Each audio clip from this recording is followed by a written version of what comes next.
പശ്ചിമേഷ്യയിൽ സംഘർഷം ദിനം പ്രതി രൂക്ഷമാകുന്നതിനിടെ ആഗോള ശക്തി സമവാക്യങ്ങളെ ബാധിക്കാവുന്ന പുതിയ വെളിപ്പെടുത്തലുകളാണ് പുറത്തുവരുന്നത്. പാശ്ചാത്യ രഹസ്യാന്വേഷണ സ്രോതസ്സുകളെ ഉദ്ധരിച്ച് ഫിനാൻഷ്യൽ ടൈംസ് റിപ്പോർട്ട് ചെയ്തതനുസരിച്ച് റഷ്യ ഇറാനിലേക്ക് ഘട്ടം ഘട്ടമായി ഡ്രോണുകൾ രഹസ്യമായി എത്തിക്കുന്നതായി സൂചനകളുണ്ട്. മരുന്നുകളും ഭക്ഷണവും ഉൾപ്പെടുന്ന മാനുഷിക സഹായങ്ങളോടൊപ്പം സൈനിക സാങ്കേതിക വിദ്യയും കൈമാറപ്പെടുന്നുണ്ടെന്നാണ് റിപ്പോർട്ടിന്റെ പ്രധാന കണ്ടെത്തൽ.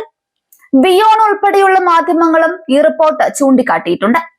ഈ റിപ്പോർട്ടുകൾ പുറത്തു വന്നത് അമേരിക്ക ഇസ്രയേൽ സംയുക്ത ആക്രമണത്തിന് പിന്നാലെയാണ്.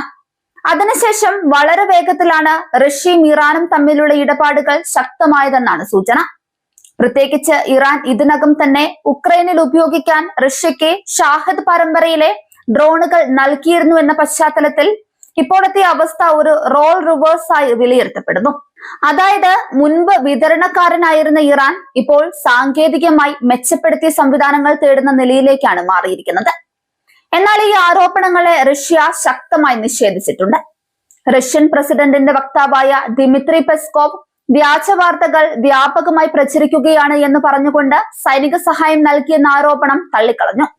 അതേസമയം അസർബൈജാൻ വഴി 13 ടണ്ണിലധികം മരുന്ന് ഉൾപ്പെടെയുള്ള മാനുഷിക സഹായം ഇറാനിലേക്ക് അയച്ചതായി റഷ്യ ഔദ്യോഗികമായി സമ്മതിക്കുകയും ചെയ്തു. ഇതിലൂടെ മാനുഷിക സഹായത്തിന്റെ മറവിൽ കൂടുതൽ സങ്കീർണമായ ഇടപാടുകൾ നടക്കുന്നുണ്ടോ എന്ന സംശയം ശക്തമാകുന്നു.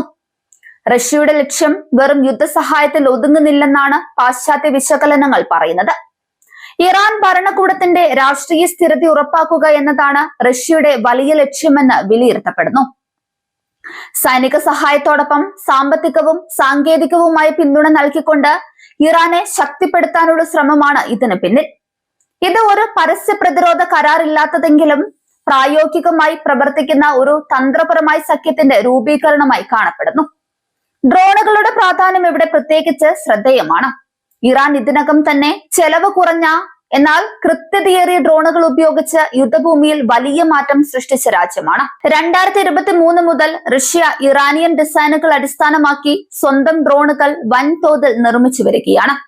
ഇപ്പോൾ അതേ സാങ്കേതിക വിദ്യയെ കൂടുതൽ മെച്ചപ്പെടുത്തി തിരിച്ചും ഇറാനിലേക്ക് എത്തിക്കുന്നതാണെന്നാണ് റിപ്പോർട്ടുകൾ പറയുന്നത്. പ്രത്യേകിച്ച് ഷാഹദ് 136 ഡ്രോണിന്റെ പരിഷ്കരിച്ച പതിപ്പായ ഗെരാൻ 2 ഇറാനിലേക്ക് കൈമാറപ്പെടുന്നുണ്ടാകാമെന്ന സൂചനകളുമുണ്ട്.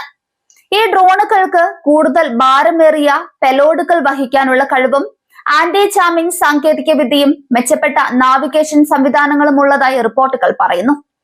ഇത്തരം സാങ്കേതിക പുരോഗതികൾ ഇറാന്റെ ഡ്രോൺ ശേഷിയെ കൂടുതൽ ശക്തിപ്പെടുത്തുകയും അതിനെ കൂടുതൽ അപകടകാരിയാക്കുകയും ചെയ്യാനുമുള്ള സാധ്യതയുണ്ട്.